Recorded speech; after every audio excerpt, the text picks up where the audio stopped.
आइए आज आपको सुनाते हैं भगवान के मत्स्य अवतार की कथा। मत्स्य अवतार भगवान विष्णु के प्रथम अवतार हैं।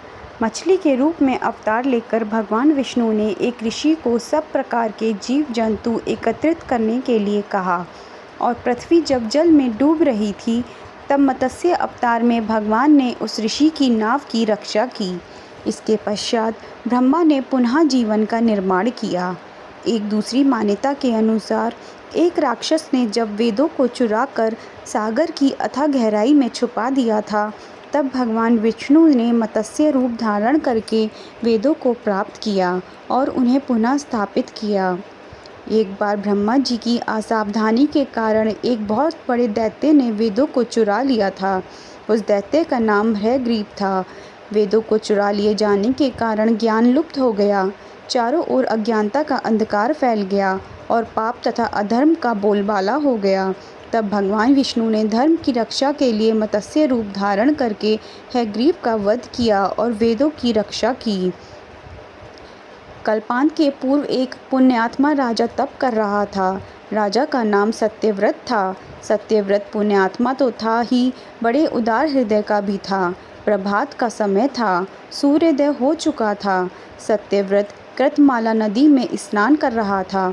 उसने स्नान करने के पश्चात जब तर्पण के लिए अंजलि में जल लिया तो अंजलि में जल के साथ एक छोटी सी मछली भी आ गई।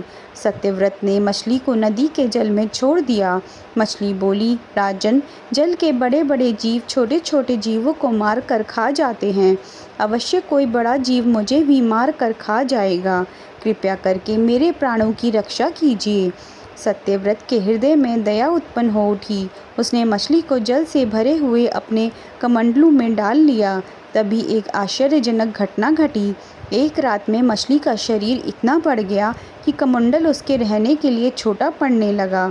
दूसरे दिन मछली सत्यव्रत से बोली, राजन, मेरे रहने के लिए कोई दूसरा स्थान ढूंढिए, क्योंकि मेरा शरीर बढ़ गया है। मुझे घूमने फिरने में बड़ा कष्ट होता है। सत्यव्रत ने मछली को कमंडलू से निकालकर पानी से भरे हुए मटके में रख दिया। यहाँ भी मछली का शरीर रात भर में ही मटके में इतना बढ़ गया कि मटका भी उसके रहने के लिए छोटा पड़ गया।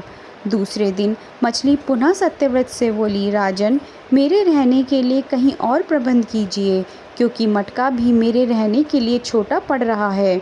तब सत्यव्रत ने मछली को निकाल कर एक सरोवर में डाल दिया, किंतु सरोवर भी मछली के लिए छोटा पड़ गया।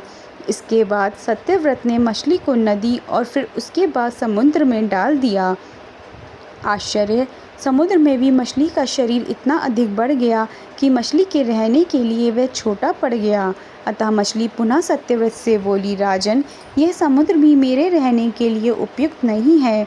मेरे रहने की व्यवस्था कहीं और कीजिए। अब सत्यव्रत विस्मित हो उठा। उसने आज तक ऐसी मछली कभी नहीं देखी थी। वह विषम्भर स्वर में बोला, मेरी बुद्धि को विस्मय के सागर में डुबो देने वाले आप कौन हैं? मत्स्य रूपधारी श्रीहरि ने उत्तर दिया, राजन, हयग्रीव नामक दैत्यों ने वेदों को चुरा लिया है। जगत में चारों ओर अज्ञान और अधर्म का अंधकार फैला हुआ है। मैंने हयग्रीव को मारने के लिए ही मत्स्य का रूप धारण किया है। आज से 7वें दिन पृथ्वी प्रलय के चक्र में फिर जाएगी। समुद्र उमड़ उठेगा, भयानक वृष्टि होगी, सारी पृथ्वी पानी में डूब जाएगी। जल के अतिरिक्त कहीं कुछ भी दृष्टिगोचर नहीं होगा। आपके पास एक नाव पहुँचेगी। आप सभी अनाजों और औषधियों के बीजों को लेकर सप्त ऋषियों के साथ नाव पर बैठ जाइएगा। मैं उसी समय आपको पुनः दिखाई पड़ूंगा और आपको आत्म तत्व का ज्ञान प्रदान करूंगा। सत्यव्रत उसी दिन से श्री हरि का स्मरण करते हुए प्रलय की प्रतीक्षा करने लगे। 7वें दिन प्रलय का दृश्य उपस्थित हो उठा। समुद्र भी उमड़कर अपनी सीमाओं से बाहर बहने लगा। भयानक वृष्टि होने लगी। थोड़ी ही देर में सारी पृथ्वी पर जल ही जल हो गया। संपूर्ण पृथ्वी जल में समा गई।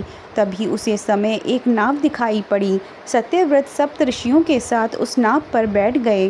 उन्होंने नाव के ऊपर संपूर्ण अनाजों और औषधियों के बीज भी भर लिए। नाव प्रलय के सागर में तैरने लगी। प्रलय के उस सागर में उस नाव के अतिरिक्त कहीं भी कुछ भी नहीं दिखाई दे रहा था। सहसा मत्स्य रूपी भगवान प्रलय के सागर में दिखाई पड़े।